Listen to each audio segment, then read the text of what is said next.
It's all about spices cooked together in a sauce. Meat, vegetables, once it's cooked together, that's a curry. I'm Suzanne Barr, and today I am making my famous curry chicken.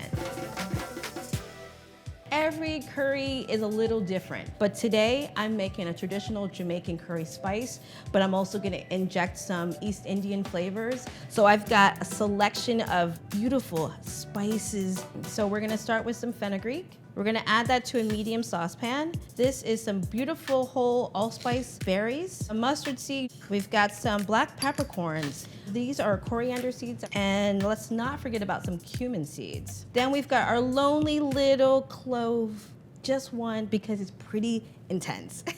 And the reason why we're adding the spices directly into a pan is because we actually wanna warm them up. We wanna create those aromatics. We wanna almost wake them up. I think what's really important about understanding Caribbean curry versus really curry from anywhere around the world is that back in the 1900s, people started to immigrate and move masses. East Indians came to the Caribbean. When they came over, they brought their tradition of making this particular dish. We quickly there then kind of made it or adapted it to where we were living. And you'll start to hear the popping of the seeds. As soon as you see that and you see a little bit of smoke, right off of the heat. Off to the side, we're gonna let that cool down. Those are the mustard seeds that are actually popping and reacting. And those warm spices are gonna be the main element in our curry blend. We've got our cooled down spice blend, and let's just add all of our toasted, beautiful seeds right into our grinder. We want everything to be blended. We want it to be close to a dust, but we want to see some of the texture of the seeds. Once you've got that texture, voila, c'est bon, in the bowl. We're gonna go in with some beautiful turmeric, ground ginger. Then we've got some ground nutmeg, and we've got some cinnamon, and we've also have some cayenne. Now this is the introduction of the heat. Please understand that curry traditionally is not all spicy.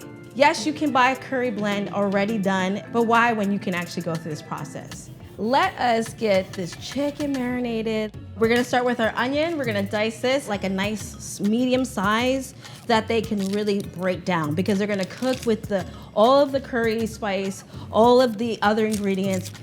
So my cooking philosophy for me, I think it takes me back to the first time I ever went to a march, a protest. Heard Representative Maxine Waters speak, and it changed everything for me. It gave me this understanding that I have a voice and that it does matter and that I can use the power of the things that inspire me. And the things that inspire me, being a kid growing up and loving food as much as I did, was eating and doing it with friends and doing it with family and understanding that as a woman of color in an industry that doesn't see me, people underestimate the power and our worth. And I refuse to do that anymore. Thank you. We have our diced onions, we've got our smashed garlic, and now with my trusty knife, we're gonna cut this into 3 to 4 pieces depending on how large your leg quarters are. Now these are pretty massive, but they're also really, really sexy. I'm gonna try it in one whack to cut this into thirds, and you're basically you're just trying to get that one whack. There we go. So I got 4 pieces. I like chicken on the bone because all the flavor is there. You gotta put a little back into it, okay, guys? Chicken's in the bowl.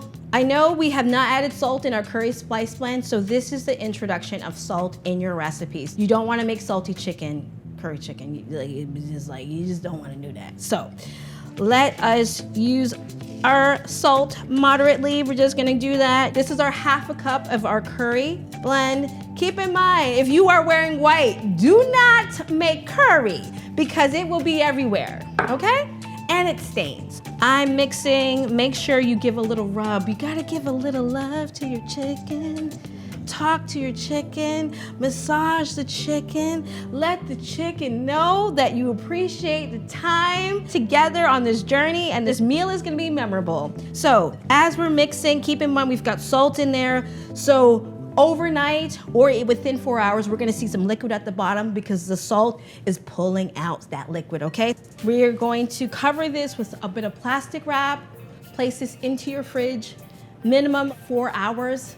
Overnight is preferred, but you do whatever feels right for you.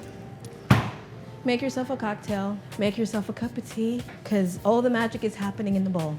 We have a 4-hour marinade already done. Take a whiff, you smell the onions, the garlic, the curry, all of the history.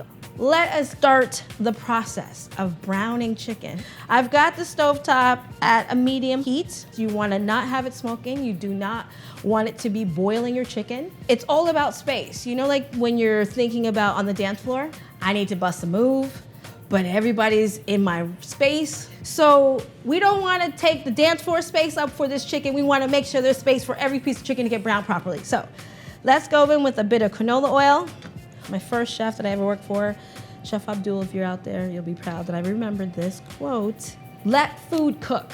Do not move it. Just let it get in the pan. Let that sizzle happen. Let that magic start to happen. So I'm gonna pull this up and you'll start to see that caramelization happening. That's a good thing.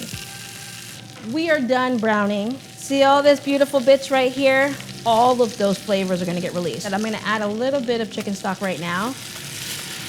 This is the beginning of the sauce. Motion in circles to release those beautiful, delicious bites and bits of flavor. And now I'll add back in my chicken. Now this is where everybody is at the party. So everybody can get into the pool, everybody can get on the dance floor, everybody's welcome, there's no VIP list, get busy. We're gonna add our chicken stock. Let's get our wonderful Scotch bonnet. Preference is up to you. If you like the heat, man, you do your thing. But if you don't, I like to just lightly score it. That allows the seeds to know some of that heat to come through lightly. Let's add that in, some bay leaves. The real intention of getting that Scotch bonnet is it just kind of continues to develop that flavor of the floral notes. And that really represents what the flavors are in Jamaica. This is a gentle boil. I'm gonna take this down to a medium and I'm going to put a top on top. Let this cook for roughly about 35 minutes. In the meantime, we're gonna do a wonderful little side project, cooking some potatoes. Now the potato part of this is kind of gonna help thicken. It's gonna make the sauce come together. This way, it's almost kind of something you can add in the very end, because if you add them in, say, now or later, they can just become like literally broken pieces of potato. All right, so my potatoes are beautifully cooked, a little al dente. I'm gonna drain these and immediately run some cold water over them. I'm gonna put these into the fridge, let them cool down, and then we'll bring them back out. Voila. 35 minutes on the clock. The color has literally stained the flesh of the chicken. At this stage, I'm gonna crank up the heat a bit, because this is about reducing the amount of liquid that we have in the pot, okay? I'm gonna bring this up to a boil before I add in a bit of that coconut milk. The coconut milk for me is gonna give it that sweetness, that creaminess, that color.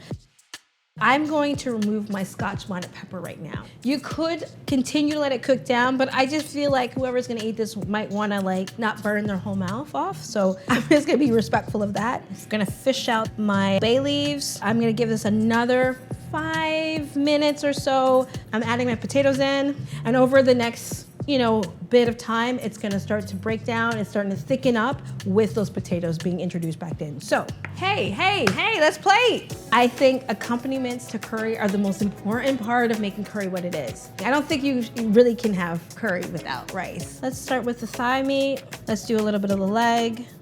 Sauce is so important, so important. We're gonna just go with a little bit of the coconut toasted flakes. My cashews, you can do whole. I like to break them up a bit. A little bit of my mango chutney before I finish it off with cilantro. You can either enjoy this for yourself, but I think curry is something to be enjoyed with many people.